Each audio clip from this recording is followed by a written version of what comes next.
All right. Hello, everyone. This is Nathan Hinckley here, and I have really something that I'm excited about tonight. I have a panel of friends who have very bravely volunteered to join me on a hot takes on Mormonism episode tonight. And some of them you might have seen before.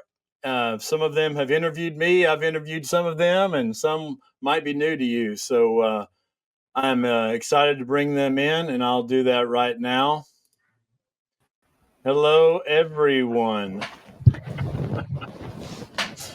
All right, so we have a panel of 5. That panel may grow as we go, or it may shrink. We'll just have to find out what happens. But why don't we real quick introduce ourselves, just to tell us a little bit about who you are and how Mormonism relates to you. I think hopefully people know that I am Nathan Hinckley. I'm the Mormon moron, and I'm from the Knoxville area. Have served as missionary and as bishop and on the High Council. And about a year and a half ago, my world blew up, and so now I'm doing a lot of this, what people would call Exmo stuff. But actually, I'm still a member. I don't attend, but I am still a member. So, Kai, you're the next on my screen. Will you tell us about yourself? Yeah, I'm Kai Van Leuven. I was Mormon my whole entire life until I had a faith crisis a few years ago. I started a YouTube channel, Jesus for Mormons, talking about my transition out of Mormonism into atheism, agnosticism, and then in a relationship with Jesus. So that's the whole deal behind my channel. I'm super grateful to be invited onto this. Sweet. Thanks, Kai. And you're in where?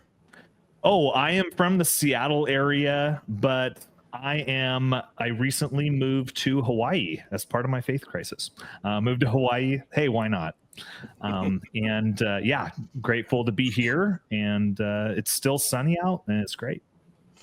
Sweet. All right, Simon. Yeah, I'm Simon, and 32 years as a devout member of the church. And my dad was a bishop, and I really just tried to do everything I could to be as good as possible. And I still love honesty and truth, which is why I appreciate you, Nathan, because I don't believe we should be afraid of what is real and what is honest. And so very recently, I found some things that made me take a turn in my exploration, and I've been working on that. And so room 921 is a work in progress, exploring honesty and truth. So Okay. did I cover it all? Yeah, I've known Simon's family, I guess, for a long time. Knew his dad, and comes from a great family. Yeah. Thanks. Amy, you're next on my screen. Hey all, I'm Amy Pearson. I, like Nathan, am here in the Knoxville area. I am I guess you could say, lifelong Mormon until recently being officially out about a year ago. Didn't even have to write a letter or anything. Just had to drop some fun words. I will sue you if you don't leave me alone. And magically, I was no longer a member. But yeah, some years of deconstructing, years of my family dealing with some really hard things in the church that really started that faith crisis. And so here I am on the other side and really appreciating life a whole lot more. I feel like that was a little bit of a cliffhanger, Amy. We're going to have to talk more about that "I will sue you" thing. Yes. Fantastic. Well, thank you for joining us. And last but not least, Masterpiece. Hey, I'm Masterpiece, Ron Jorgensen. I grew up in the church, very devout, solid person, did everything that I could, raise my family, and its last calling was elders quorum and elders quorum president in 2000 when I stepped away from the church after researching polygamy. Interestingly enough, I had some friends that were dropped out of the church and were having discussions about polygamy on Facebook, and I joined in. I've come from polygamous stock on both sides of my family, so I'm like, well, I know all about church history and the doctrine and everything. I can sort any of these questions out. And then I found out that what I thought I knew about polygamy and what really happened were two very different things. So yeah, this is where I'm at. All right, thanks, Ron. Ron was my first guest. That was some bravery right there, but it was a really fun time. And I would say Ron is as much of an expert when it comes to church history as I think that you can be. I don't know if maybe he would challenge that, but that's the way I see it. So anyway, thank you all for being here.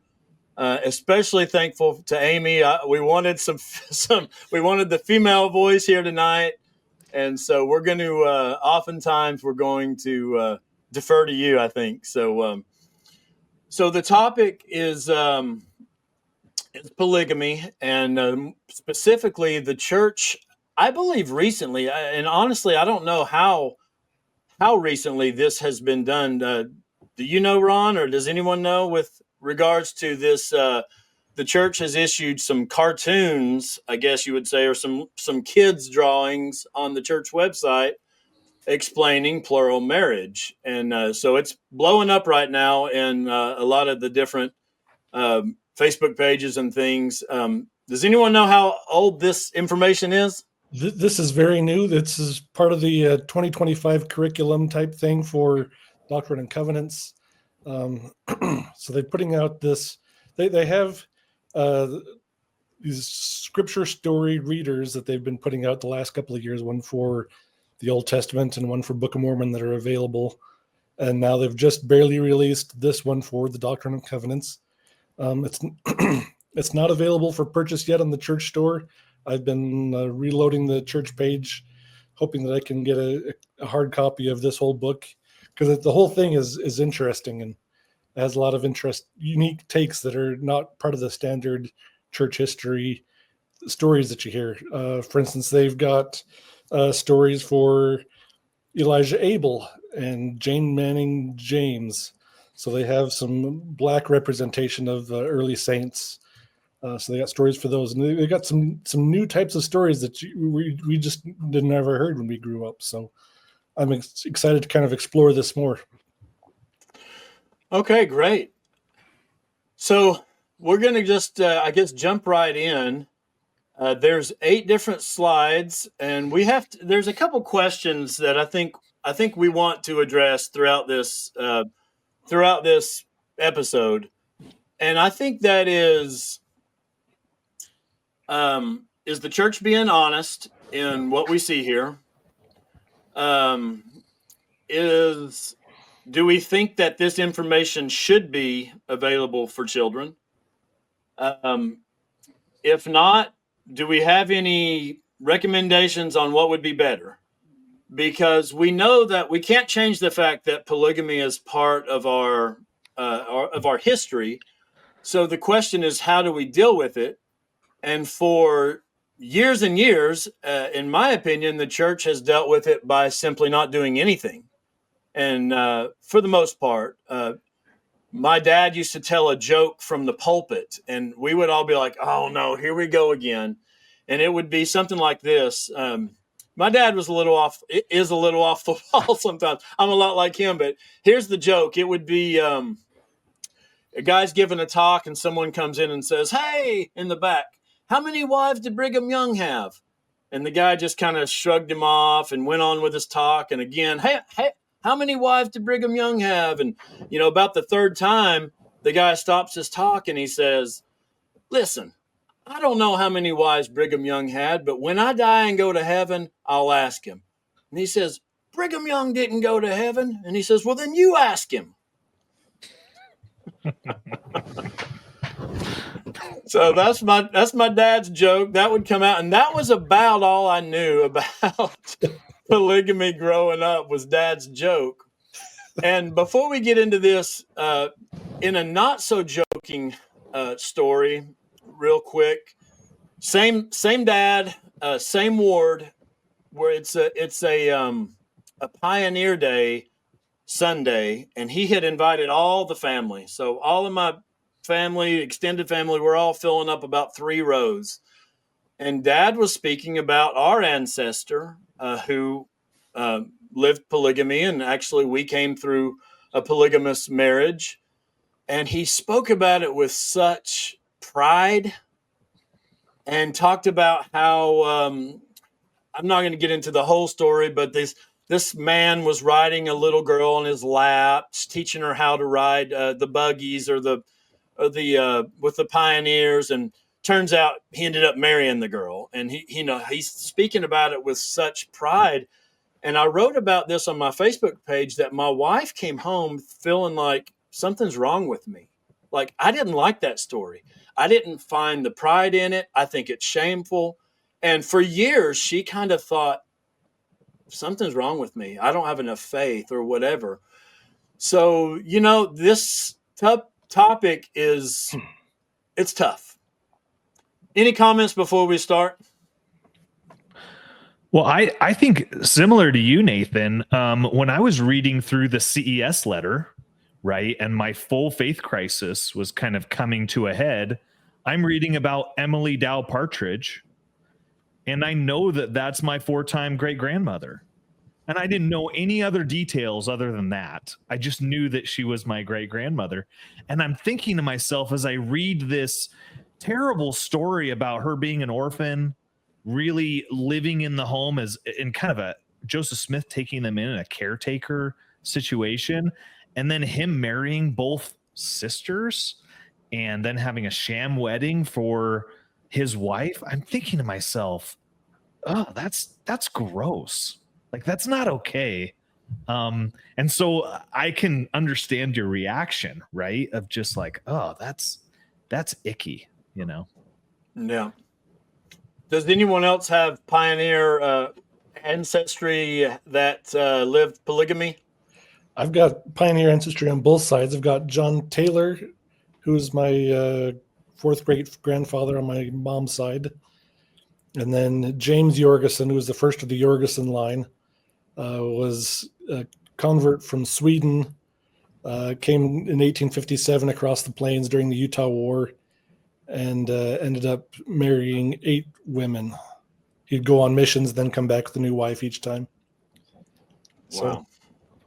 Both my parents were converts, so the pioneer blood does not go anywhere on my genealogy. Which, hearing these stories, I'm actually kind of glad knowing that I mean, granted, my Nana's side of the family is from the hills of Georgia, and they were moonshiners, so there's some fun stories there. I'm sure I know some of them.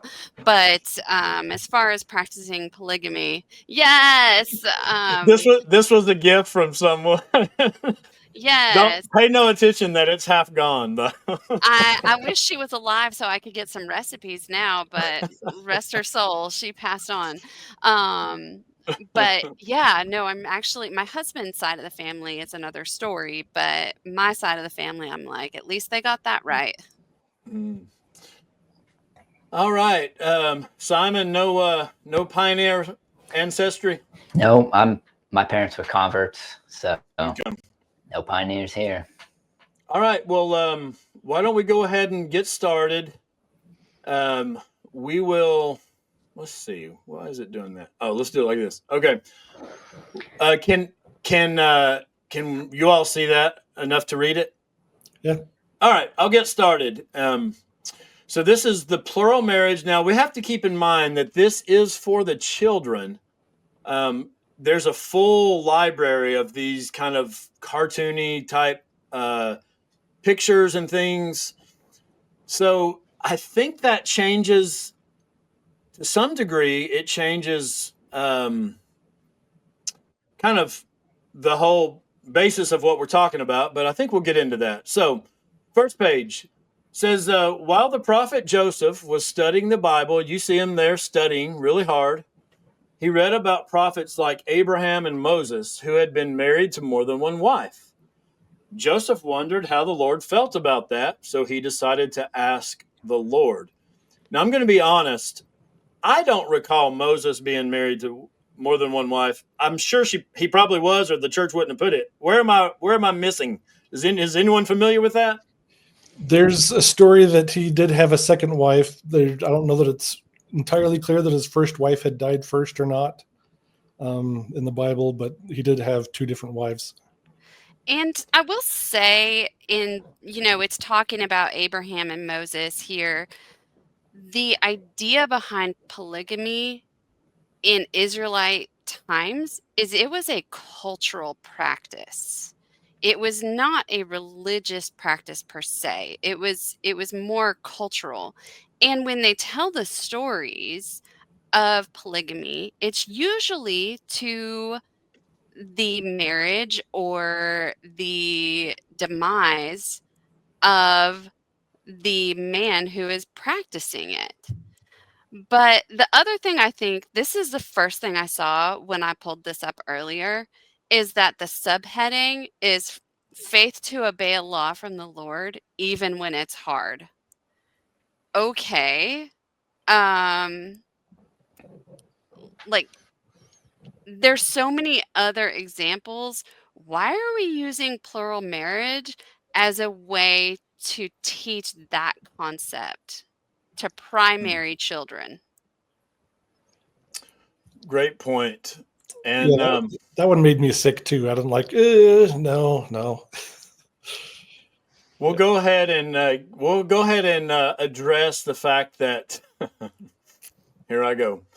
That they use the word hard oftentimes in this write-up, which is a little bit odd, but anyway, I digress, I guess. I will say we'll get to this later, but I had a little bit of a middle school giggle when it referred to this being hard for the apostles. Yep, I'm sure it was. All right. Any other comments, Kai or Simon or Masterpiece on the first slide? Well, we're going to notice all the way through here that the men are always sad in every picture. It was really hard for them. I really liked Amy's comment that every time in the Old Testament where polygamy was practiced, it was to the detriment of the person who practiced it. It always created division. It always created problems. You look at David's kids tried to kill each other. They slept with each other. There was a lot of really bad things that happened in these families who practiced polygamy. And it's always kind of it's always just a characteristic of a poor leader to take on multiple spouses. It might be an inclination of a leader, but it's always kind of an indicator that they are a poor leader who is maybe not thinking properly. Something that's I have this next to me. It is a research article. My occupation, I do research. So, of course, I went to PsycInfo and the Journal of Family Studies, but it's actually a recent systematic review on the effects of polygamy on children and adolescents.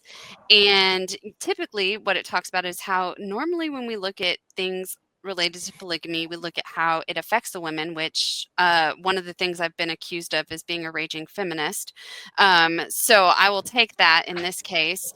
But this points out how there's not much actually done that looks at the psychology of the children and adolescents in these polygamous households.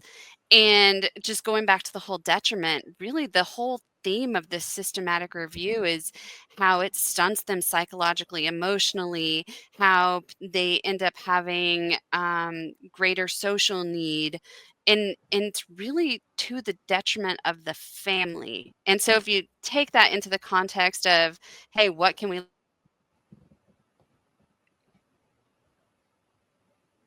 instead of this, oh, this is a hard commandment, we should do it too.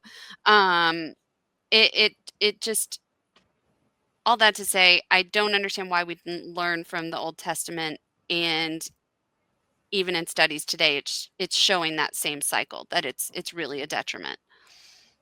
Okay. Thanks for that. All right, well, let's go to the second slide. So Joseph was getting real curious on the previous slide, so he asked the Lord. And the Lord said that usually a man should have only one wife. But sometimes the Lord commanded his people to be in marriages of one man and more than one woman. This was called plural marriage. The Lord told Joseph that his people should only be in plural marriages if he commands it. I've got some stuff to say about this, but let's hear from you guys first. Any thoughts on that slide? In 1800s Utah, plural marriage was a requirement for exaltation. So this is not quite what they're explaining here, but back then, they were pressured into it very hard. They had to do this. If they wanted to have all the blessings, they needed to have a polygamous marriage. So it wasn't just a one-time thing for a certain group of people, that it was widely taught and expected. Yeah. Anyone else? And the women who were in these relationships most of the time, and someone who studied this more than I have, you can correct me, but it's my understanding that a lot of the times it was said, hey, you won't be able to get into the celestial kingdom if this doesn't happen, or there's some sort of manipulation there to get women to buy into this and be a part of it. And even Yeah. with Emma, like, Emma, you need to approve of this, and if you don't, then you're going to face consequences, but you need to approve of this. And oh, by the way, Emma had the chance to approve of this. Yeah, she's coming up, I think, in one of the next slides. One of the problems I have, and I think since my deconstruction, I see this all the time in many, many different religions, and it bothers the heck out of me. And it's right here where it says, the Lord said. Like, what do you mean the Lord said? Like, how did the Lord say that? And then if you look into it, it would be, oh, well, it was a revelation. Well, what do you mean? So this was Joseph's thoughts, and or you look at Nephi, killing Laban, the Lord said, or whatever, but it was just his feeling. It was just his thought. And so that really bothers me to see the Lord said, but what, did he appear and was he talking and did we get a recording? Like, it's always just the Lord said, this, or the Lord said that. And it's just, it's a revelation, which means it's a mind thing. It's a feeling. And I don't like that. Yeah, I think as we push into the modern church and we have the breakdown of the prophet figure, that becomes really important, right? Thus saith the Lord now becomes, I am Joseph Smith and this is how I feel, right? Yeah. Because we're taking away the distinction that used to be there. So it does dissolve. And we end up blaming God. No matter what it is through our history. Oh, well, we don't know why that God, didn't give those people of African descent the priesthood. It's God's fault. We don't know why God required polygamy. It's God's fault. And people want to say, well, how come all you Exmos end up not believing in God and da da da da? Well, I don't know. Maybe it's because we blame God for everything. Okay, so obviously this is for a man and not a woman. One man could have more than one woman, but no, not the women. So that's obvious, and you can see his face here. He's contemplating. He's not real happy about it, but yeah, I think you make an important point in this time period, the 1800s, and when we go back to the Old Testament, we're talking about a period of time where wife and progeny are property, right? They can't exist on their own, or else they will become someone else's property. So the man owns them. And so polygamy in this situation, and then in the Book of Mormon, and then in the Bible, has to be viewed from that context. Yeah. And then I wonder, when does God command it? And that's when we get the footnote, right? For progeny. And then we get into that discussion of Joseph Smith, did he have progeny? And how is this supposed to work from God if this is the only time he commands it? And But again, it's for the children, but. Right. Yeah. So we keep coming back to that, and we will probably, that obviously they're not, I don't expect them to tell them everything, I don't think, but I'm not so sure that we should be telling them anything, but we'll get into that when it's over. I do have one quick meme if I can share my screen real quick. Of course, if you can. Can you? We'll see if I can do this here. Yeah. Can you see that?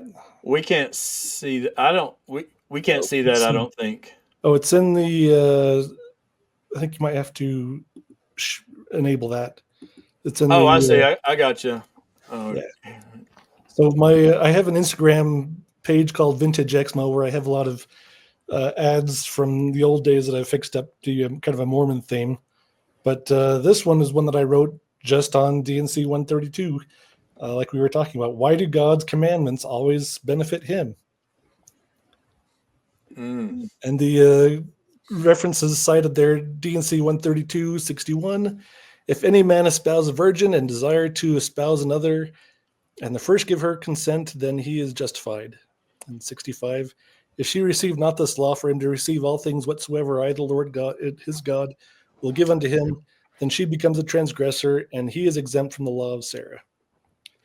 So there's supposed to have this kind of consent thing there where the first wife gets to choose to agree whether the man can have another wife or not. But if she doesn't agree, then he can take the wife anyway, and she becomes the guilty party.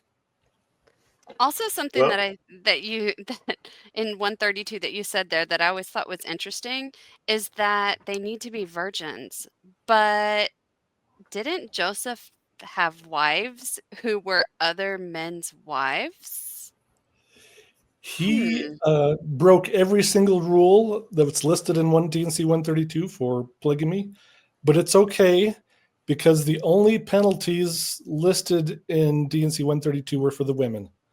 And Yes. they're invariably going to be destroyed for breaking whatever rules they have. But there's no penalties described for the men other than their wife might be given to someone else. That's the only penalty ever described for the men. And so goes so much in the church. The penalties tend to fall upon the women. Great point. All right, let's go to slide number 3. Somebody else want to read? Yeah, I'll read for you, Nathan. All right, go for it. A few years later, the Lord told Joseph to marry other women. Joseph didn't want to marry other wives, but he knew it was a commandment from the Lord. When Joseph asked a woman to marry him, he told her to pray about it. He wanted her to know from the Lord that it was right. Okay. Well, Masterpiece is scratching his head. What's wrong, Ron? There was an awful lot of pressure that he put on every single one of these women. Like Helen Moore Kimball was given 24 hours and told that her entire family's salvation depended on her saying yes. And she said she felt like a little ewe lamb being sacrificed on an altar for her family. Or for Lucy Walker, who's given 24 hours and then another 24 hours, and she's fasting and not sleeping, and finally gets some confirmation that this is right, but under heavy pressure and short time. And then he's got this angel with a flaming sword to say a story that, or not a flaming, well, one person said flaming, but usually a drawn sword. Yeah, drawn sword. That if he doesn't marry these people, then this angel's going to slay him. He really doesn't want to do it. And this is a common tactic when someone's trying to get someone to do something that they know is awful, and they're trying to pretend that they don't want it. So there's a story, a true crime story with Jan Broberg in Pocatello in the 70s. She was famous. Her story was made famous in Friends of the Family and Abducted in Plain Sight reenactments just last couple of years. But they had a family friend in the ward that became really close to them, and he fell in love with Jan, who was like 9 when they first started being friends, and he's really inserting himself into the family. And then he takes her out horseback riding, but he drugs her, and she wakes up in some little camper trailer in the middle of nowhere, and there's a little speaker box that's an angel telling them, or not an angel, but an alien telling her that she needs to have a child with B, Robert Burchard, I think his name was. And she's really horrified about it. And she wakes up and she finds Robert in the other room of the trailer, and she tells him that this alien is requiring them to have kids. And he's like, oh, this is horrible. This is so bad. But the alien's requiring it for us, so we have to do it. So this is the same kind of story with Joseph Smith. Oh, I don't really want to do this. The angel's making me. He's got a sword that'll kill me, so I have to do it. And it's a horribly manipulative tactic. The sword was actually something that maybe I missed it, but I didn't see it in these stories. No, it's not in these slides.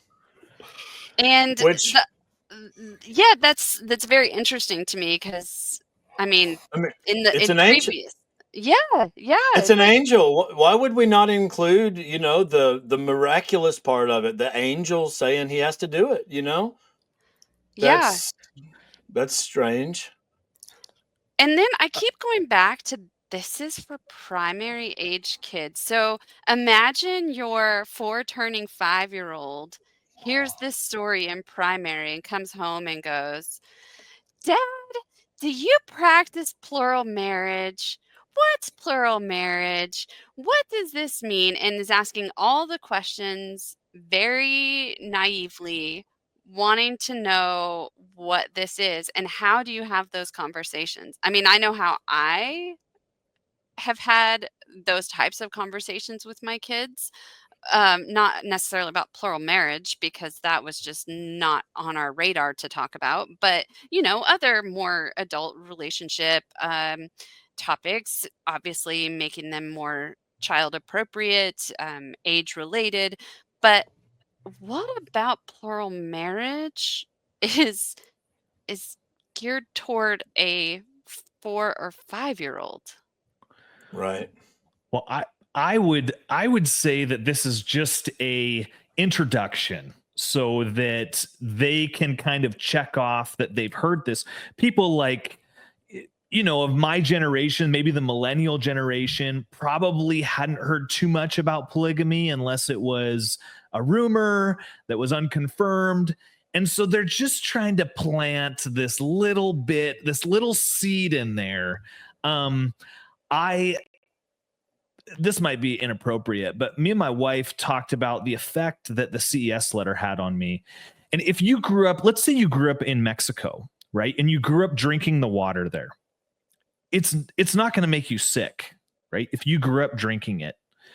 But if you didn't grow up with it, and I likened it to me drinking water that was just completely full of bacteria and the effect that it would have on my body, because I wasn't introduced to it at all previous to that time, right?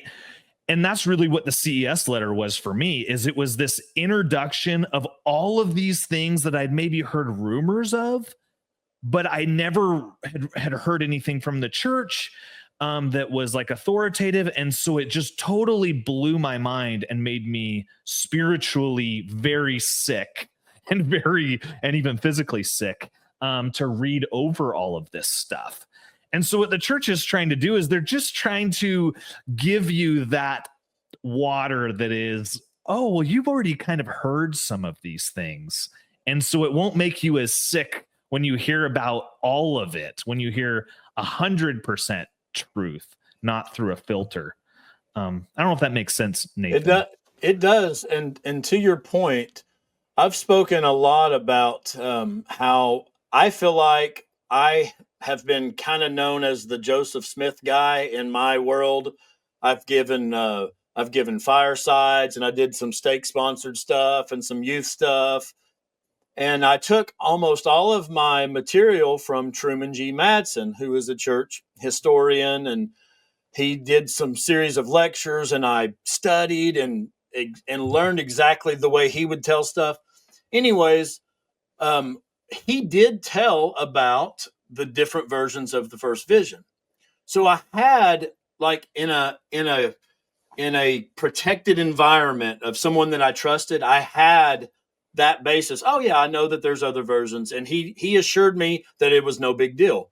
And so when I started getting into where I am now, that never bothered me and now that I actually open my eyes to some other aspects of it. But the point is, and I think what you were getting at, is they're just wanting to introduce this enough where people can say, oh, I've already heard about that. All right. That makes sense, because that really does kind of take away that more visceral reaction that Yeah. I know. Like, I knew of polygamy, and it always got me mad that, like, I told my husband, "You are not going to get sealed to someone else. If you get sealed to someone else, then I'm gonna, like, just you can have your mansion with them. I'll go party and be a pirate. Like, doesn't matter to me then. You spend your time with them. Bye." Um, and so, like, that concept of knowing, like, oh, well, he could get sealed to other people, that concept of polygamy there was always really hard for me. And so, kind of, if I had had some, like, little inoculation as, like, a small vaccine, so to speak, it may not have produced such a visceral response. I Yeah, got mad at my great point. husband a lot over things he was never intending on doing, because I'm like, "No, you are not ever going to get sealed to someone else. Like, if I die, it's not happening." Now it doesn't matter, but Great point. All right. Well, let's go on to the next slide. Slide number 4. Kai, you did so good last time. You got the radio voice. Oh, dear. All right. This commandment was also hard for Joseph's first wife, Emma. Sometimes Emma helped Joseph decide who he should ask to marry him. Other times, Emma did not want Joseph to marry other women. Wow. So sometimes she was on board, huh? According to what I know, that time was very short. Am I wrong? I have a whole podcast on Emma's reaction to polygamy that I did with Mormonish, and it was ugly all the way around. So Emma wasn't sealed to Joseph yet. If she wanted to be eternally sealed to him, she had to be on board with this. There were so many things going on that so much pressure, so many marriages hidden behind her back that she didn't know about. And then when she did find out, she was really upset. She finally agreed after a long time to let him marry the Partridge sisters who were living in their home already. And she didn't know that they had already been married. So Joseph organized a sham marriage where he married them again in front of Emma for her benefit. And then finally, after that happened, a week later, he married Emma. wasn't she, like, number 26 or something like that? Something like that. The rest of the summer, a couple months later, that's when the DNC 132 was given to her in July, and she was really upset about that and all the threats of destruction in there. Then she had she found out about Eliza R. Snow being married to him, and then in Eliza R. Snow's journal, there's a huge confrontation in there where she doesn't say Emma's name, she just says Mrs. Blank.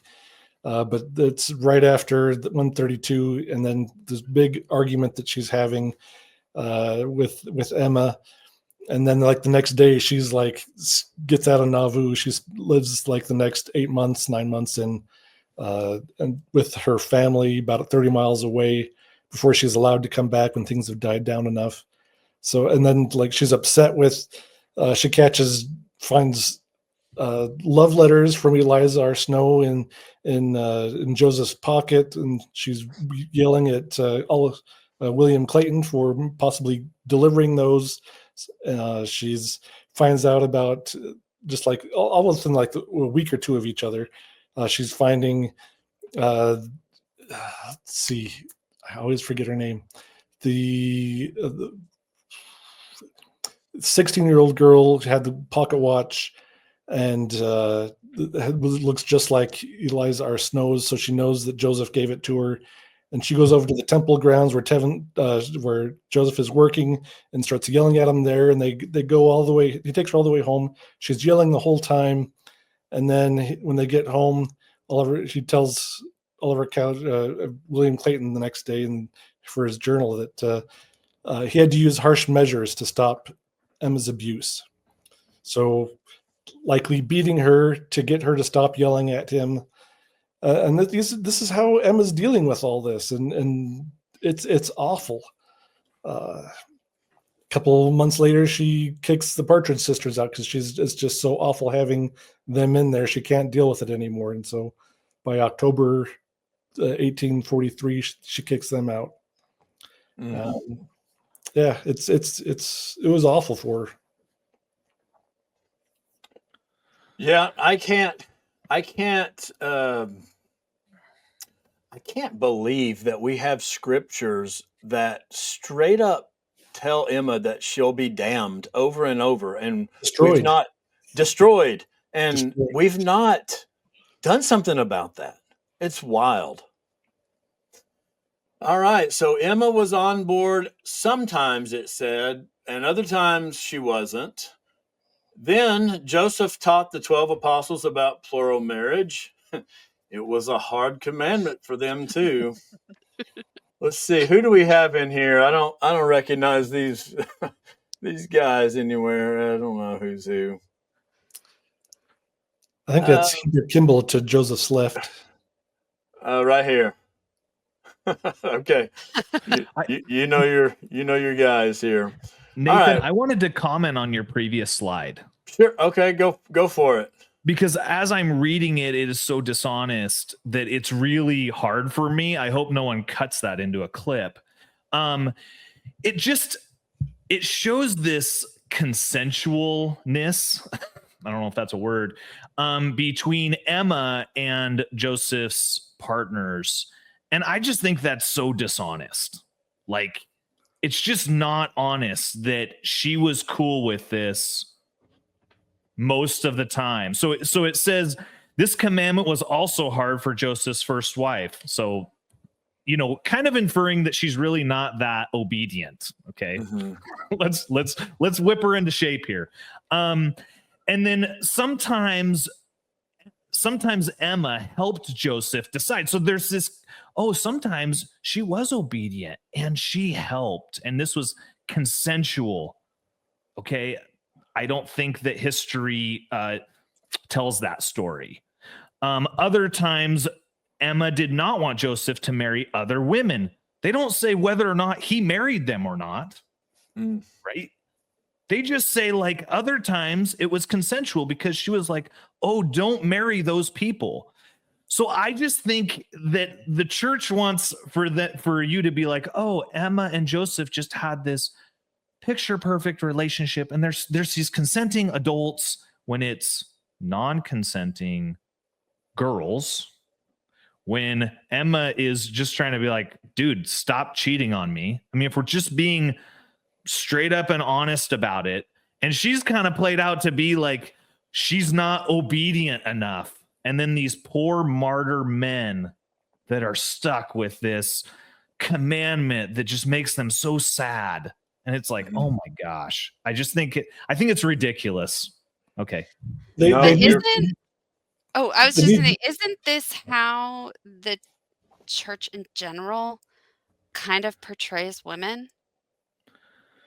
Oh, women, going not to derail the whole topic, but oh, women, your underwear needs to, my garments were a whole lot longer than my husband's.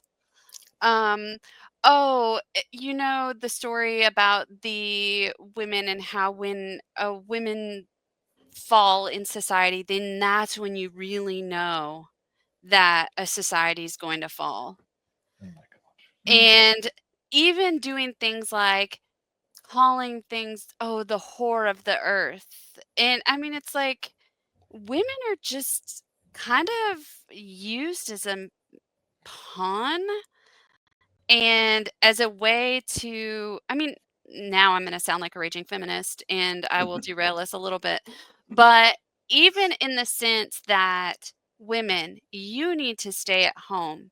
And in my patriarchal blessing, it said, you can only reach your highest glory if you support your husband in his work and church callings. And in his, it says nothing about supporting me in my church and work callings, but only if I do that and I'm submissive. So then you have all these women who are just home and are falling rank in line to where they get trapped and they can't expand, they can't do more. And so what happens? It just keeps going and going and going in the church, and that cycle just keeps going. And women, again, it's, oh, sisters, we really want your opinion in ward council, but actually we don't. But we want to say that we do, but we'll take it under consideration. Anyways, sorry, I derailed things. Don't talk too much. That's where that was. Yeah. Don't talk too much. As you could tell, I was that one in ward council talking too much. Saying, no, the young women are not going to be doing treats and setting and making the centerpieces and making things look cute. Why don't the young men do that and we'll clean up? Right. Yeah. One last thought on that last slide where it said that sometimes she agreed that Joseph could marry, then sometimes she didn't. It could have been a little bit more honest if it said at the end of that, after sometimes Emma didn't want him to marry the woman, if it said, but Joseph married them anyway. It would have been just a little bit more honest. Okay. All right. Well, now we're going to get into Brigham Young, and his wife, Mary Ann, prayed a lot to the Lord about what to do. They learned that they should obey the commandment of plural marriage. The church has already thrown Brigham Young under the bus, as far as I read it, with the gospel topic essays saying that he was racist. He was, he gave into the racist ideas of his time or whatever it was. So I'll be honest, I have almost thought that the church was about to come out and kind of like distance itself from polygamy somehow. But now that I'm seeing this, I don't think so anymore. And, this would have been a great time to just say, just like they did with the racist stuff with Brigham, they could say, they screwed up. But here we go, kicking the can down the road again and bringing in Brigham Young, who had how many, like 55 wives or something? Yep. Something like that. Doesn't he have a quote that is something like, if you were to take a rib from me for every spouse, I would have lost all my ribs a long time ago? Something like that. I'm butchering Oh it, my but something along gosh. those lines. I'll have to find that and get that to you. Yeah, we could fill 2 or 3 hours of super problematic Brigham Young quotes. And that was a core part of my deconstruction. It's like, you pick out a quote and you put it in front of someone and you say, do we believe this now? And they'll say, well, no, we don't believe that. So you're saying prophets can be wrong. Well, yeah, they can be wrong. Then how do we know when they're not wrong, or who gets to decide when they're not wrong? It's just, it's a contradiction. It's a logical contradiction. I think that one of the problems I have with the church as I've left is it's all about brand integrity. All they're trying to do is protect the brand. And they will throw anyone under the bus in order to do that. That can be Brigham Young. That can be Emma Smith. That can even be God, as you brought up in the beginning, Nathan. Like, God can also is dispensable in this in this brand integrity mission. And I just think that that's like super sad that an entity will say, because we are never wrong, we're always right, we will do anything to protect this brand. That could be women. That could be whoever. We are going to put all of them below the church, right? And I just think that that's a really, I think that's a problematic thing and a really arrogant approach towards your history, towards maybe mistakes you've made. Yeah. Could not agree more. All right, we've got 2 more slides. All right, I'm on a roll here. Here we go. For many years, some of the saints were asked to be in plural marriages. People outside the church did not like plural marriage. They made laws against it. Some saints, including church leaders, were put in prison, but the Lord blessed the families who obeyed his commandments, even when it was hard. No laughing, Kai. Okay, so let's see. People outside the church did not like it. Well, I was always taught that the persecution came from Joseph claiming visions. Right? That's what I was taught. The persecution came from, that he claimed gold plates, visions, angels. And that's why the people didn't like us. I was not taught this growing up at all, that it was because of plural marriage. Am I wrong? I didn't hear that either. I'm trying to think of what I remember hearing of the Nauvoo Expositor. All I remember was that it just had a whole bunch of libel and was inflammatory, trying to stir up contention against the church, and that's why it needed to be destroyed. But I don't remember polygamy being part of the persecution reasons. Right. Probably more historically accurate. Yeah. Then Joseph Smith is just so close to Jesus that's why he's persecuted. I mean, it's like, oh my gosh. Okay. So some of the saints were asked, was that the case? Because we had talked about earlier how, it was a requirement. So I guess I don't know how that worked. Was it available to everyone? Does anyone know? You needed to get approval from your church leaders. If you wanted to be a church leader, you had to take a wife, or if they were going to call you to be a church leader or of some rank, you had to be polygamous. They would not let you be monogamous and have seniority over other polygamous people. So to be a bishop, to be a stake president, to be in the quorum of the 12 or whatever, you had to be polygamous. So Joseph F. Smith was monogamous until he was called to the quorum of the 12, and he was told he had to get some other wives. So he married 2 other women after he was called to the quorum of the 12, I believe. But yeah, they had rules that you could not be a church leader without being polygamous. Okay. Was there any other comments before our last slide? And then we'll kind of do some wrap up comments. Oh, go back to the other one. Let me see I think there was something else in there. All right. Sorry, it'll take me just 1 sec. I don't have it set up properly. But I got it. Yeah, one sec here.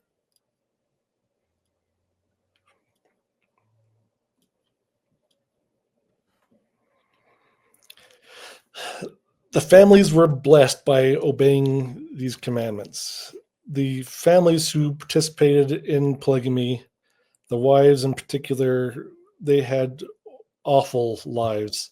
So, like, we have Brigham Young telling early on that makes an ultimatum that, like, these women are saying that they have not had a day of happiness ever since they entered into polygamy. And so if you're not happy, you have 2 weeks to leave, or else you have to stay. But if you're going to stay, you have to suck it up and stop complaining. As But polygamy where are they going to ended, go? What are they going to exactly, do? there was nowhere for them to go. Some people tried leaving with the Baker the Mountain Meadows Massacre company. So there are a couple of apostates that went in with them trying to go to California, and they were killed with that slaughter there. So it's not going with them wasn't safe. But yeah, there was nowhere for them to go. When polygamy was ended, you had families that were women that were just abandoned with their children and left trying to raise them on their own. And if they were polygamous, even beforehand, if they died, sometimes they didn't have any rights in separation of assets. So it was only if the husband liked him, and then they were able to get something when he died. One of the worst things in 1857, Wilford Woodruff writes a letter to George A. Smith telling him how great the Reformation has been going on in Utah. That everyone's really buckling down. They're being really more obedient. And as one of the examples of how obedient and how great they were, you could not find a 14-year-old girl in Utah that wasn't already married or about to become so. And that was listed as one of the really great things. That was one of their metrics, huh? Yeah. Okay, I have a few comments. This is going back to the church old school, where the church used to say it's because we're so righteous that we're being persecuted. Okay, that's what this whole thing's about, right? For many years, some saints were asked to be implemented. So they used it as a system where it was kind of a quid pro quo, right? You, as whoever, the authority in the church, could dole out these girls. I'm going to call them girls, not call them women. You could dole out these girls to some old dude, right? They're saying people outside the church do not like it, so they made laws against it. There were already laws against it. Yeah. So to say that they made up new laws, people may have, like a politician may have been super ticked off and said, okay, well, now we're really coming down on polygamy and we're turning it into this. But it was already illegal. Like Joseph Smith was already practicing it in secret because it was socially unacceptable and it was illegal. So I think that they're trying to create this smokescreen of like, we're just being righteous and obeying the Lord. And it's so hard. It's hard. But at the same time, you know, they're just trying to create this illusion of righteousness. And I just think that it's just so it's not true. And so it's just to inoculate these poor kids that are reading over this crap. Okay. So the laws at the time were state laws. So in Illinois, it was illegal. When they went to Utah and started Deseret, they made it legal in their territory. Anne Eliza Young, one of Brigham's wives, divorced him and then escaped to Utah, and then went around the country doing like TED Talks. Type of thing, all the way around. And she was explaining all of what was going on with polygamy, how it was affecting people's lives, and what her own life was like living in polygamy. And she ended her tour in Washington, D.C. She spoke in front of Congress. The president was there. She's telling them all the horrible things and what it was like. And that's what spurred them on to writing the Edmunds Act, which was the first national law that started having some kind of teeth. It wasn't quite enough. So a couple of years later, they made the Edmunds-Tucker Act. And this is when they were able to start confiscating assets. They were starting to put people in jail for it. So these were all things that led up to the ending of polygamy. It was Annie Liza Young. Yes, she is one of my favorite church history people, because she was like, yeah, all right, fine. I'll see you that polygamous marriage and I will raise you one. Also, when you talked about the assets being seized, isn't that what led to them actually finally saying, like, okay, we got to not do polygamy really anymore, because the church is going to be like, all our assets and all of this stuff is going to be taken? I could be remembering this wrong. That's what he wrote in the manifesto in the 1890. They will be put in jail. They'll lose all of our assets.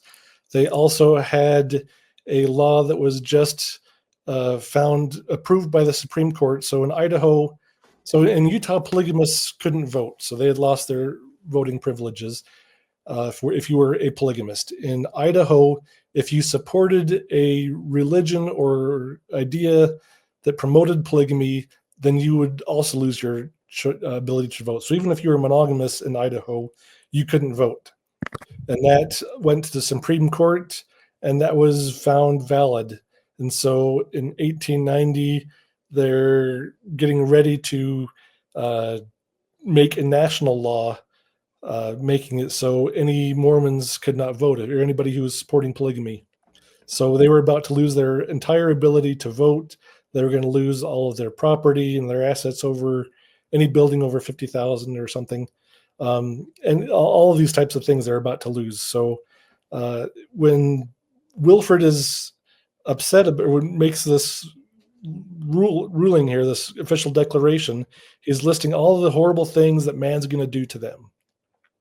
Now, this causes a problem in that we're taught in general that we should not fear what man can do. We should only fear what God can do. God's going to fight our battles for us. If God's going to give us commandment, he's going to provide a way for us to do it. So anybody today going through and reading all the old teachings about polygamy being a requirement for exaltation, being the monogamy being the downfall of nations, like Rome was blamed, his fall was on monogamy, and all these great things about polygamy, and then you look at why they ended polygamy, could very easily come to the conclusion that polygamy was ended inappropriately by a fallen prophet. And now they're going to live the higher law. They're going to keep doing polygamy. They can either join some polygamous offshoot, or they can decide they're the one mighty and strong, and they're going to build their own church and do it the right way. And so this is where you come up with all these fundamentalists, and you have polygamy going on today, all these people breaking off and doing weird things and coming up with weird ideas just because they can see that Wilford Woodruff did not follow the Lord's commands here. And so they can decide to be extra Mormon. They want to be the most Mormon person they want to be, and they can't do that in the LDS church because they realize that Wilford Woodruff flubbed it here. So, dang, Wilford Woodruff. All right, well, let's go ahead and read this last slide. We've pretty much covered it, but it says in 1890, the Lord told Wilford Woodruff, the president of the church, that men should not marry more than one wife anymore. The leaders of the church shared this commandment with the saints. This is still the Lord's commandment today. A man should be married to only one wife. Go ahead, Amy. Unless your wife dies, you can then be married to another wife, and then you're married to more than one wife, like good old Rusty Nelson and many others, actually. Oaks has married. Yeah, like, cool. Yeah, that's one problem. What was the other one I was going to say? the official declaration doesn't actually say this. Right. He says that he will not encourage people to or teach or promote polygamy anymore. He does not issue a commandment to stop. So when like B.H. Roberts, he's giving testimony in 2000 or 1905 at the Reed Smoot hearings. He married a woman post manifesto, and he's asked if this was a revelation or not, and he says he did not see it as such. And so he and many other church leaders continued to practice polygamy unofficially, without officially going through official channels. A couple apostles continued doing this under Joseph. They claimed under Joseph S. Smith's direction. So you have Matthias Cowley and John W. Taylor, who refused to stop doing polygamy, and so they were kicked out of the quorum. You have all these things going on that this polygamy did not end in 1890. Right. It took another manifesto. We have examples of the prophet and some of the apostles going to, what was it, Mexico or somewhere to do, so they could say, oh, well, we're not in the country. Just despicable things in this time. Of course, we can't expect them to tell the kids all of that. So I think that gets us to my first three questions or so was kind of like, do we find this honest? Do we think this should be being told to the kids? And if not, when are we going to tell them about polygamy? We can't do anything about the fact that it existed. So what is your recommendation to the church, or do you think that they should do this? Who wants to go first? I would suggest polygamy not being brought up until seminary. That's kind of the age range I'd consider. Maybe the 12. Once you're young men, young women, maybe you could start bringing this up. 4 or 5 year old kids, this seems awfully ridiculous to be going this young. Okay. And do you think that what they've presented is sufficient? It's you can't go much deeper than that with 4 or 5 year olds, but it's not particularly honest. Kai?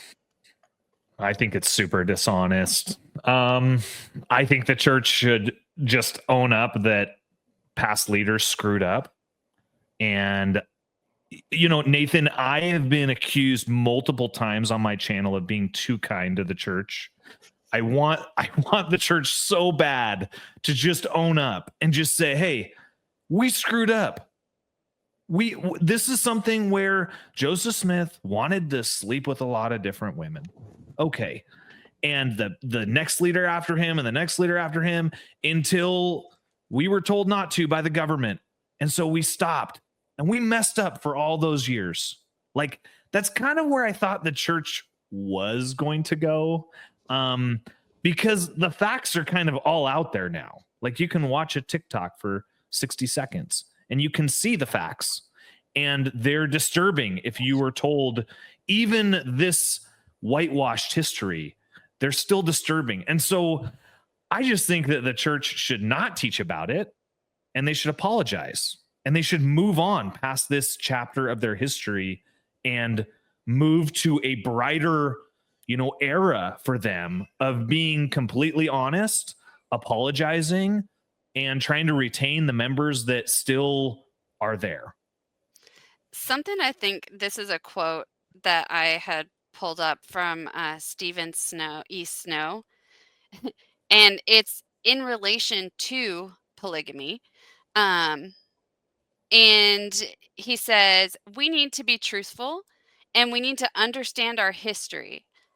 I believe our history is full of stories of faith and devotion and sacrifice, but these people weren't perfect.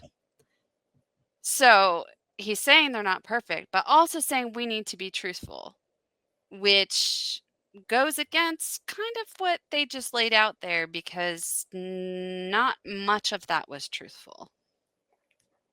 Okay. What, Amy, what do you think about some of those other questions? So you don't really find it that truthful. Do you think we should be putting this in front of younger children?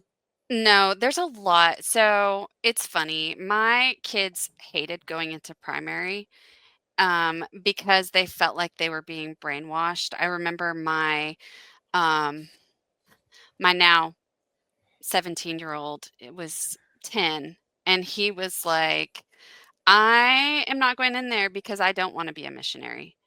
Um, and I feel like this is kind of along the same lines of we're going to tell you what to think and what to say, especially when you're not able to actually go on your own and figure things out.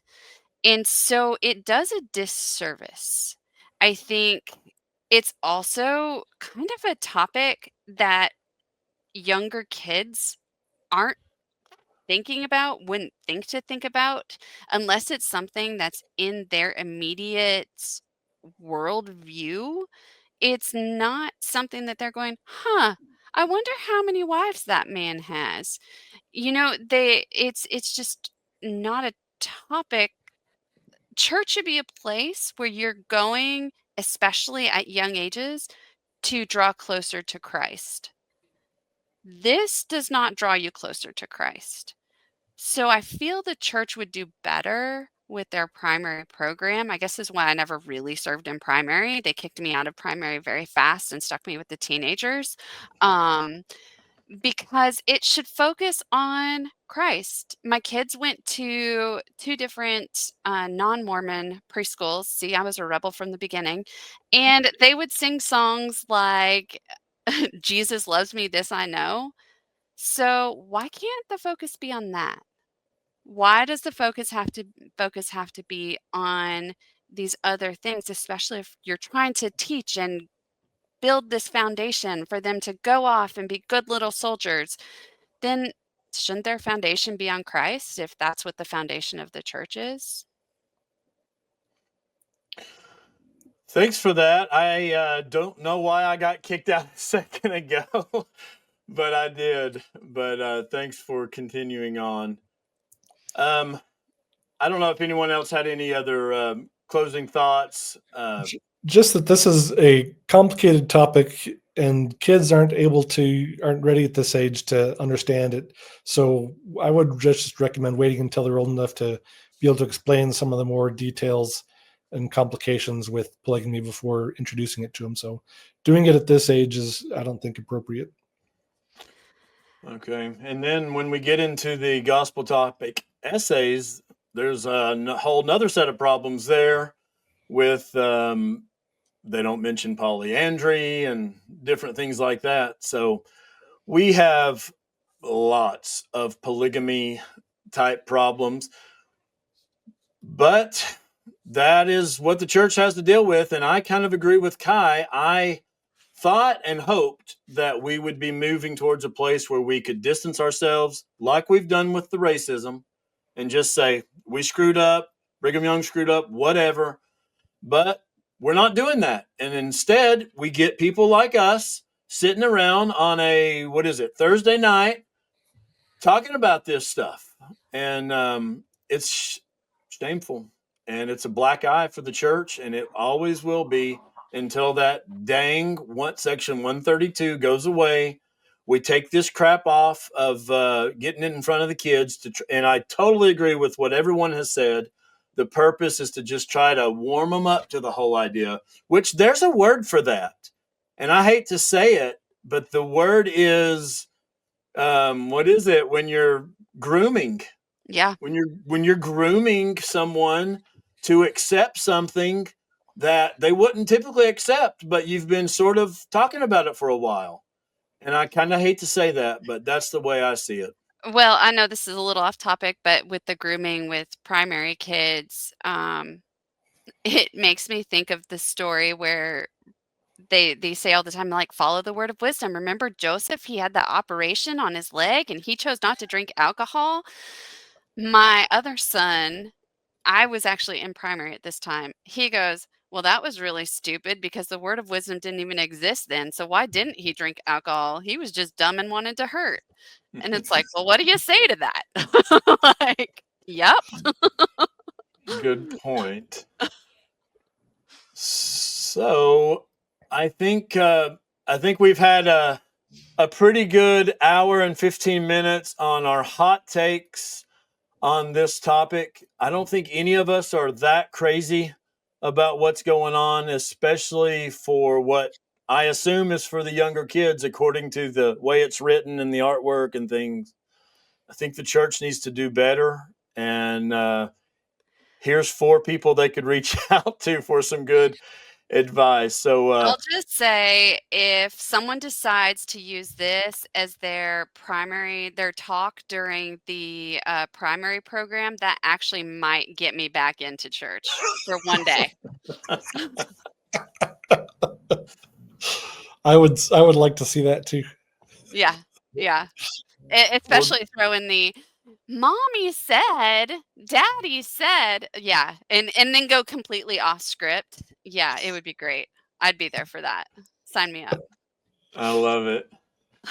Well, thanks once again. I know there's probably a lot more to this subject, and hopefully I can catch up with Amy in the future, and maybe even Kai. I'll turn the interview around on him one time. But I appreciate you all for joining me, and of course Simon had to cut out early, but appreciate everyone. This is a tough topic, but it is part of Mormonism, and unfortunately, it's one of the most famous and most common things that people know about us. So we need to own up to it, and I think we need to do better, which I think the church is trying to do better, by talking about it, but we're not crazy about their methods here.